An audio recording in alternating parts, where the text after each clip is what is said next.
జై శ్రీమన్నారాయణ. శ్రీమతే రామానుజాయ నమః. కృష్ణం వందే జగద్గురుం. ఆండాళ్ దివ్య తిరువడిగలే శరణం. అమ్మ, మనకి ధనుమాసం ప్రారంభమై 23 రోజులు అయిపోయింది. 24 పాసురం. 23లో అంతా కూడా మారి మనం పాసురంలో చక్కగా సింహాసనం ఆశీనుడై ఉంటాడు మహానుభావుడు. చేత ఇవాళ 24వ పాసురాన్ని మనం మామూలుగా అనుసంధానం చేసుకున్నాం. ఆండాళ్ దివ్య తిరువడిగలే శరణం. భరద్వాజకులంబోధి చంద్రం శ్రీ పురుషోత్తమం వేదాంతో భయని తత్వార్థ జ్ఞానదం గురుమాశ్రయే. దయాపాత్రం దైవఖ్యాదిగుణార్ణవం యతీంద్రప్రవణో వందే రమ్యజా మాతరం మునిం. లక్ష్మీనాథసమారంభాం నాదయాముద్యమాం అస్మదాచార్యపర్యంతాం వందే గురుపరంపరాం. నీలాతుంగస్థనగిరితటీ సుప్తముద్బోధ్య కృష్ణం పరార్జ్యం సంస్కృతిశతశతసిద్ధమధ్యాపయంతి. సోచ్ఛిష్టాయాం సజనగలితం యావలాత్కుచ్చవృంతే. గోదా తస్యై నమ ఇదమిదం భూయ ఏవాస్తు భూయః. ఒకసారి పాశ్రం మామూలుగా అనుసంధానం చేసుకుని తర్వాత అర్థం తెలుసుకోవటానికి మన ప్రయత్నం మనం చేద్దాము.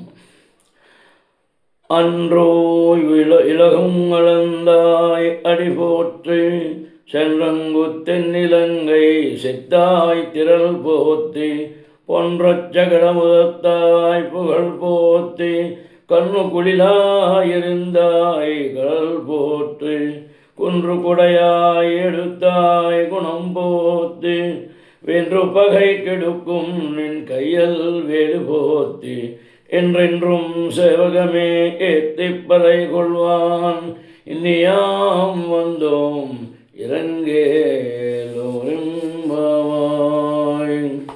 మనకి మంగళాశాసన పాశనం ఇది. మనం ధనుర్మాసంలో చక్కగా ప్రతిరోజు కూడా మంగళాశాసనం ప్రారంభం చేసినప్పుడు అంద్రిమూలమన్నాయ పాశనంతో మనం మొదలుపెడతాం. తర్వాత మంగళాశాసనం అన్నీ చేసుకుంటాం. అయితే ఇక్కడ మనకి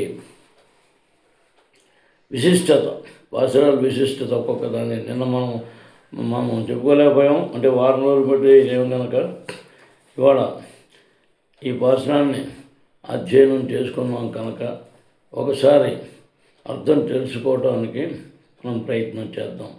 ఎందుకంటే 23 రోజుల దాకా ఎంతో ఆహ్లాదకరంతో ఆనందంగా ఎంతో అమ్మవారి పరిపూర్ణ కటాక్షంతో చక్కగా 23 రోజులు అయిపోయి 24 రోజులకు వచ్చింది ధనుర్మాసం. అయితే ఈ విధంగా సింహాసనంపై వేయించేసి తమను అనుగ్రహించవలసిందిగా గోపికలు అర్థించగానే స్వామి మందిరం నుండి వెలికి వచ్చాడట. రాడా మరి అంటున్నారు. మరి అలా చేశాను, ఎందుకు రారు? వస్తారు. ఉభయ సేనా మధ్య మా శ్రోణిలో అర్జునుని ఆదేశాన్ని అనుసరించి రథము నడిపిన పార్థసారథి అనన్య ప్రయోజనపరులైన గోపికలు అర్థిస్తే రాకుండా ఉంటారా? తమ ప్రార్థనపై దర్శనం ఇచ్చి అనుగ్రహించిన స్వామికి మంగళాశాసనం చేస్తున్నారు ఈ పాసురంలో.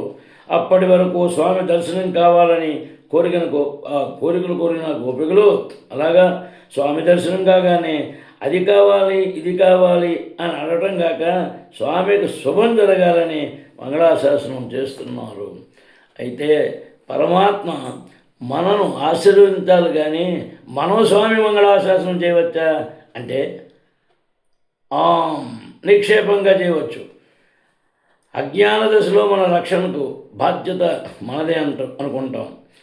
జ్ఞాన దశలో మన రక్షకుడు పరమాత్మయే అని తెలుసుకుంటాం.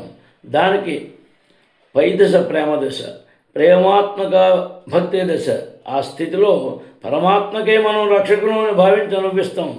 ఆళ్వారాచార్యులు మొదలు అందరూ కూడా ఆళ్వారాచార్యులు, వాడు గోదాదేవి ఇత్యాది మహాభక్తులందరూ ఈ శ్రేణికి చెందినవారు. పరమాత్మ దర్శనం కాగానే ఆయన జ్ఞానశక్తులపై కాక సౌందర్య సౌశల్యాలపై వీరి మనస్సును ప్రసరించి స్వామికి దృష్టి దోషం తగులుతుందేమో అనే ఉద్దేశంతో మంగళాశాసనం చేస్తున్నారు. గోదాదేవి తండ్రి శ్రీ బిరియాళ్వార్లు శ్రీ విష్ణుచితులు స్వామికి చేసిన మంగళాశాసనమే తిరుపల్లాండు. பல்லாண்டு பல்லாண்டு பல்லாயிரத்தாண்டு பல கோடி நூறாயிரம் பல்லாண்டு திண்டோள் மணிவண்ணா உன் சேவல் செவி திருக்காப்பு அடியோமுடன் நின்னோடும் பெருவிஞாயிரம் பல்லாண்டு வடிவாய் நின்மல மார்பில் வாழையந்த மங்கையின் பல்லாண்டு வடிவார் சோதி வளத்துறையும் சுழாடியும் பல்லாண்டு படைய ఓర్పుకు మునగం అప్పాంచసన్యమును పల్లాండే అని ప్రఖ్యాతమై భక్తుల చేత అనుసంధింపబడుతోంది. శ్రీరామచంద్రమూర్తి అవతారం సమయంలో విభిన్న సందర్భములలో సీతాదేవి, కౌసల్య, జటాయువు, ఋషీశ్వరులు ఇత్యాదులు స్వామికి మంగళాశాసనం చేశారు. ఆ విధంగానే ప్రేమాత్మిక భక్తికి ఉదాహరణభూతులైన గోపికలు అయ్యో ఎంత పని చేశాము, ఇంత సుకుమారములైన పాదపద్మములతో స్వామిని నడిచిరమ్మని కోరామే అని స్వామి పాదపద్మములకు మంగళాశాసనం చేయుచున్నారు. అది ఏ విధంగా அன்றி ఊళగమళందాయ్ అడిపోతి మూడు లోకములు కొలిచిన నీ పాదపద్మములకు మంగళము. స్వర్గరాజ్యాన్ని బలిచక్రవర్తి తన పరాక్రమంతో ఆక్రమించుకున్నప్పుడు దేవేంద్రుడు తన స్వర్గరాజ్యాన్ని తనకు ప్రసాదించవలసిందిగా స్వామిని అర్థించారు. అప్పుడు స్వామి వామన రూపంలో ఆ చక్రవర్తికి ఆయన దగ్గరికి వచ్చి ఏ రకంగా వెళ్ళారు, వచ్చి వామనుని దివ్య తేజస్సును చూసి ముగ్ధుడైన బలిచక్రవర్తి ఏమి కావాలో కొరుకోమన్నాడు. అప్పుడు స్వామి అడిగారనమాట. వామనమూర్తి బ్రహ్మచారిని ఏమన్నట, నేను బ్రహ్మచారిని, నాకు వేరే ఏమి కావాలయ్యా, 3 అడుగుల నేల నాకు ఇవ్వు అని అడిగారు. గురువైన శుక్రాచార్యులు వారు వచ్చినవాడు రాక్షసాంతకుడైన శ్రీరామ నారాయణమూర్తి అని తెలిపి దానం చెయ్యవద్దని హెచ్చరించిన బలిచక్రవర్తి మంచి ఔదార్యంతో స్వామి కోరికను తీర్చారు. అప్పుడు స్వామి త్రివిక్రముడై ఒక పాదములో భూమిని, 2వ పాదములో గగనమండలము కొలిచిన 3వ పాదము బలిచక్రవర్తి కోరికపై అతని శిరస్సుపై ఉంచారు. త్రివిక్రమత ఆ అవతారం యొక్క లీల స్మరించి ఆనాడు ముల్లోకమును కొలిచిన స్వామి పాదపద్మములకు మీరు మంగళాశాసనము చేస్తున్నారు. ముందు బాలుడిగా చక్కగా ముద్దుగా అందంగా సాక్షాత్తు నారాయణ ఆరోపణలో వచ్చినప్పుడు ఎంత చూసినా తనివి తగినట్టుగా ఉన్నట్టు బాలుడి అందం ఎంత చెప్పగలం, చెప్పలేనంత ఆనందం ఆయన చూసేటప్పటికీ ఆనందపడతారు ఆ మంగళ స్వరూపాన్ని చూసి. అటువంటి వారి పాదపద్మాలకు మంగళాశాసనం చేస్తున్నారు. తర్వాత అంటే ఒటుడింత ఎలా పెరిగిపోతున్నాడు కదా, చిన్నగా వచ్చిన ఆయన ఆ రకంగా అయ్యారు. సరే, తెన్రంగు తెన్నిలంగై సెత్తాయి తిరల్ పోతి అంటే లంకకు వెళ్ళిన సర్వరాక్షస జాతిని సంహరించిన నీ బాహుశక్తికి మంగళం అంటున్నారు. ఇత పూర్వం వామనావతార త్రివిక్రమావతారములలో లీల చూపిన స్వామికి మంగళాశాసనం చేశారు. స్వామి త్రివిక్రముడై 2వ పాదంలో సర్వబ్రహ్మాండములు కొలిచినప్పుడు చతుర్ముఖ బ్రహ్మ స్వామి పాదమును జలంతో అభిషేకించారు. స్వామి పాదోద్భవ జలమును భగీరథిని సదాశివుడు తన జటాజూటమును ధరించాడు. త్రివిక్రమ అవతారములో స్వామి పరత్వవైభవం మోద్ధృతంగా ప్రకటితమైంది ప్రకటన రోజుల్లో. తర్వాత శ్రీరామావతారంలో అలా కాదు, తన పర్వతాన్ని గోప్యంగా ఉంచుకొని మాయా మానుష విగ్రహుడుగా అవతరించిన స్వామికి మంగళాశాసనం చేస్తున్నారు.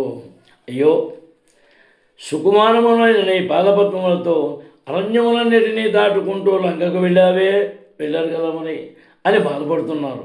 బాధపడరా మరి, ఎవ్వారు నడుగంగా ఎన్ని రామావు అంటే ఎవ్వారు నడుగంగానే ఎన్ని రామావో శత్రువుల చేతిలోని వేలాయుధముల వలె సూదల వంటి రాళ్ల సుకుమారములైన పాదములతో గుచ్చుకొని రక్తం కారుతుండగా ఎండకు ఎండుతూ వానకు తడుస్తూ దాహంతో ఆకలితో అరణ్యానికి నడిచి వెళ్ళావు రామా అంటూ దుఃఖించి దుఃఖించి స్వర్గస్థుడైనాడట దశరథుడు.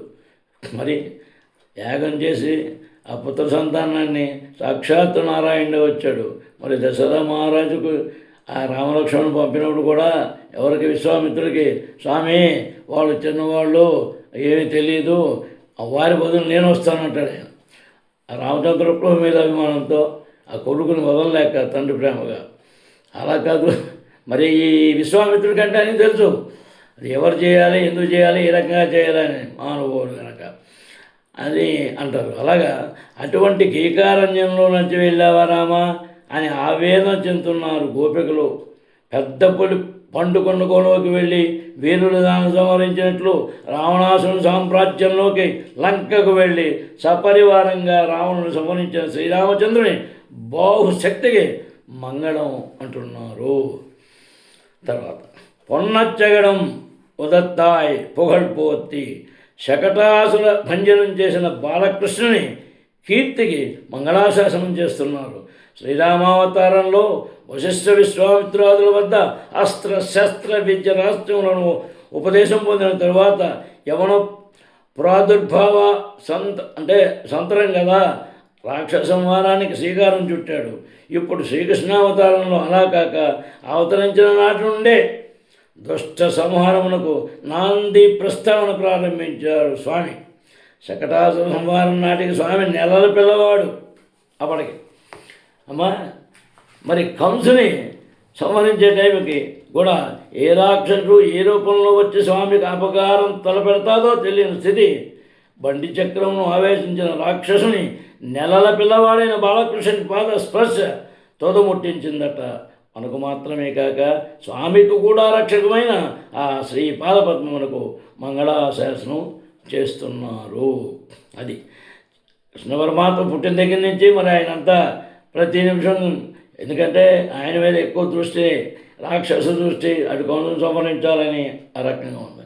రామచంద్ర ప్రభు 14-13 ఏళ్ళ చదువు ఎలా ఉన్నాడు? చక్కగా ఆయన విద్యలు నేర్చుకోవడం, తండ్రి గారు మాట, తండ్రి మాటగా విలువ, గురువు లేక విద్య నేర్చుకోవడం, ఆ రకంగా ఆయన ఉంటే ఈయన పుట్టిన దగ్గర నుంచి నేను దేవుణ్ణని చెప్పి చేసిన మహానుభావుడు. అది ఆటో తెలిసిపోతుంది అన్నమాట. అక్కడ రామచంద్రమూర్తి ఒకటే ధర్మం, ఆయన్ని సత్యధర్మాన్ని మించింది ఇక్కడ ఏం లేదు. అంచేత ఆయనకి ఆ పాదాలకి మంగళాశాసనం చేస్తున్నారు. కండ్రు కుడిలాయ నిందాయ కలల్పోతే వత్సాసురుని కపిష్టాసురుని ఏకకాలంలో సంహరించే స్వామి పాదములకు మంగళాశాసనం చేస్తున్నారు. శ్రీకృష్ణుని తుదముట్టించడం కోసం కంసుడు పంపగా ఒక రాక్షసుడు వెలగ చెట్టుని, మరొక రాక్షసుడు అవధుడిని ఆవేశించారు. అప్పుడు శ్రీకృష్ణుడు గోవత్సము యొక్క వత్సాసురుని కాళ్ళు పట్టుకుని గిరగిరా తిప్పి వెలగ చెట్టుని కపిస్తాసురుని కొట్టేటప్పటికి ఇద్దరు ఒక దెబ్బకు సమన్వయపడ్డారు. ఈ లీలలో స్వామి పాదములు ప్రధాన పాత్ర వహించినందున ఆ పాదములకు మంగళాశాసనం చేస్తున్నారు. అది స్వామివారి పాదాలు వాళ్ళని సంహరించడంలో ఎంత అలిసిపోయి ఉంటాయి, ఏ రకంగా ఆయనకి అవస్థ కలిగిందో అలాంటిది లేకుండా ఆ పాదాలకి మంగళాశాసనం చేస్తున్నారు. తర్వాత కుండ్రు కుడయాడుతాయి గుణం పోతే గోవర్ధన పర్వతము గూడుగా ఎత్తి నీ గుణమునకు చేసినందుకు మంగళమయ. ఇప్పటి వరకు తనకు ఆశ్రితుడైన ఇంద్రుని శత్రువులను సంహరించడం కీర్తింపబడింది. కానీ భగవంతుని మాయ చాలా బలవత్తరమైంది. ఆయన అనుగ్రహం లేనిదే బ్రహ్మేంద్రాదులకు కూడా దాటడానికి సఖ్యం కాదు. గోకులంలో అనూజానంగా వస్తున్న ఇంద్ర పూజను మానిపించడానికి శ్రీకృష్ణుడిపై క్రోధం పెంచుకున్న ఇంద్రుడు రేపల్లలో శిలావర్షం కురవలసిందిగా మేఘములను ఆజ్ఞాపించారు. శిలావర్షం రాళ్ళలో పడిపోవడమే అన్నమాట. దాని మీద కేవలం ఆ ఇంద్రుడి యొక్క ఇదనమాట. అందుకనే ఇంతకుముందు మనం చెప్పుకున్నాం ఏమని,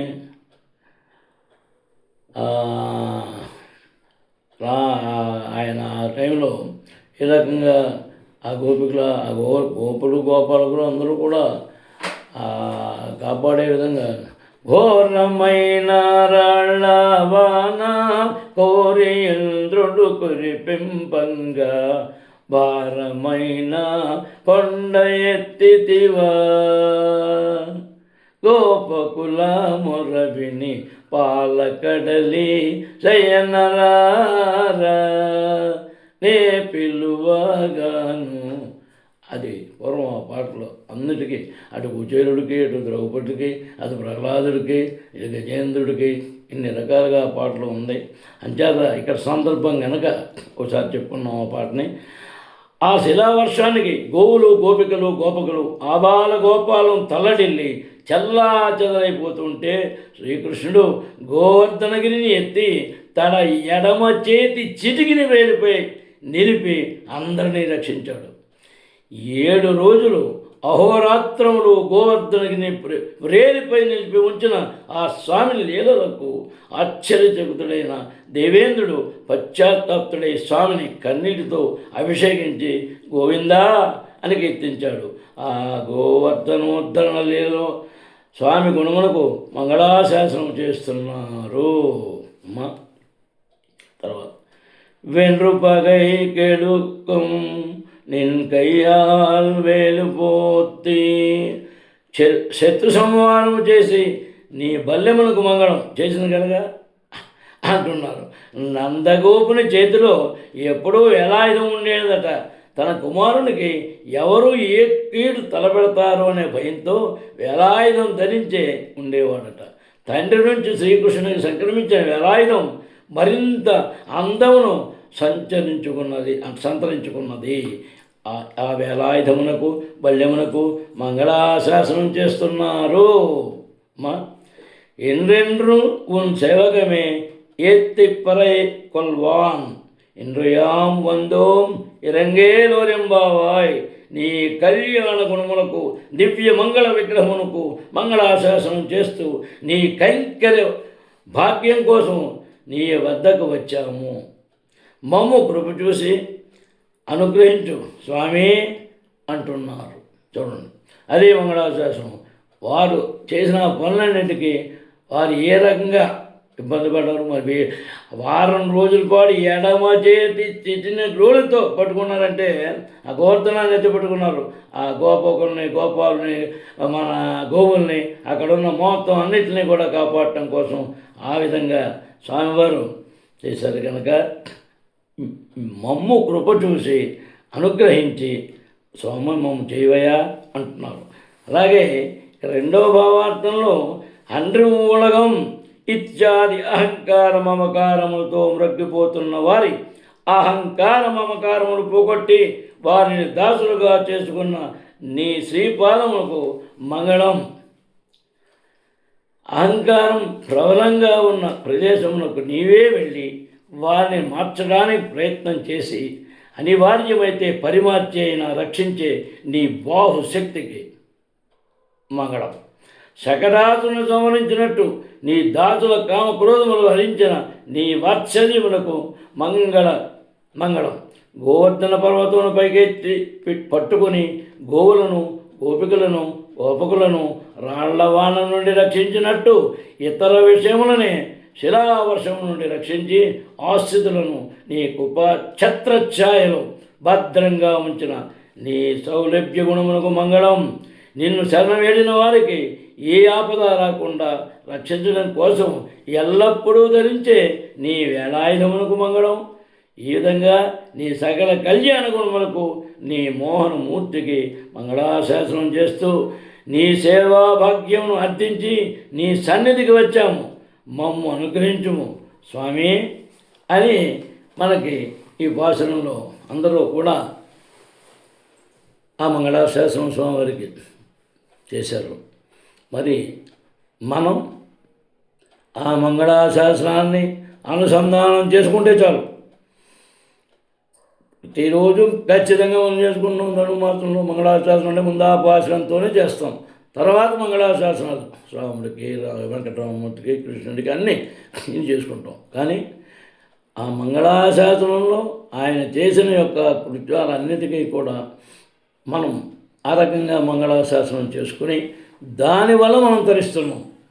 అది మనకి గోదమ్మ ఇచ్చినటువంటి చక్కని ఈ మాలలు అంటే ఈ పాసురములు అంచేత ఒక్కొక్క రోజు ఒక్కొక్క పాశాన్ని అనుసంధానం చేసుకుంటూ వ్రతాన్ని ఆచరిస్తూ అమ్మ మనందరూ కూడా 23 రోజులై 24వ రోజుకు వచ్చిన ఈ మంగళాసాధన పాసనంలో అంత అత్యద్భుతమైన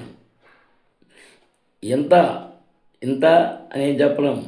దీన్ని చెప్పడానికి అనేక మంది మహానుభావులు, ఉభయ వేదాంతకులు, పెద్ద పెద్దవారు, ఏ స్వాములు వీరందరూ కూడా దాన్ని చక్కగా మనందరికీ కూడా ఎంతో సరళిలో తెలుసుకునే విధంగా మనకి తెలియపరుస్తున్నారు. ఇంతకన్నా మనకి ఇంకేం కావాలమ్మా? అంచేత మనం ఈ పాసురాన్ని ఎంతో ఆనందకరంగా చేసుకుంటున్నాం. అంచేత మంగళాసాధన పాసం కనుక అందరికీ అంటే ప్రపంచం మొత్తం ఏ వీడు ఎవరు లేదు, అందరూ నీ నానే సర్వ మొత్తం. ఏ ప్రాణి అయినా సరే, ప్రాణం అంటే మరి చలనం ఉన్నదని ప్రాణి, మరి ఇంకోలా ఏ రకంగా ఉన్న ప్రాణికి ఈ యొక్క సంబంధం ఏ రకంగా విన్నా కూడా దాంట్లో వాళ్ళకి మంచి కైవల్యం, అనేక రకమైన కష్టాలన్నీ పారిపోయి ఆనందకరంగా ఉండాలి అని చేత அன்றி உலக வளர்ந்தாய் போற்றி சென்னுங்கு தென்னிலங்கை செய்தாய் திரள் போற்றி பொன்னச்சகட முதத்தாய் புகழ் పోతి. అన్నీ ఈ పాత్రం ఇంతకుముందు మనం అనుసంధానం చేసుకున్నాం. చూడండి ఎంత చక్కగా ప్రతిదానికి అమ్మ ఆ పాత్రలో ఆయనకి ఇచ్చిన మంగళాశాసనం మనం అనుసంధానం చేసుకోవటం వల్ల అన్ని కష్టాలు పోయి సుఖంగా ఉంటారని కదా. అంచేత మనం ముందోసారి చేసుకున్నాం, అందరూ చేసుకుంటారు. అంచేత ఆ గోదా రంగనాథ స్వామి వారి యొక్క పరిపూర్ణ కటాక్షంతో అందరూ కూడా సుఖంగా ఉండాలమ్మా. తర్వాత అమ్మగారిని మనం ప్రతిరోజు కూడా చెప్పుకుంటున్నాం. కర్కటే పూర్వఫల్గుణ్యాం తులసీ కాననోద్భవాం పాండ్యే విశ్వంభరాం గోదాం వందే శ్రీరంగనాయకీ. అండాళ్ దివ్య తిరువరుగలే శరణం. జయ శ్రీమన్నారాయణ. శ్రీమతే రామానుజాయ నమః. కృష్ణం వందే జగద్గురుం. జయ శ్రీకృష్ణ.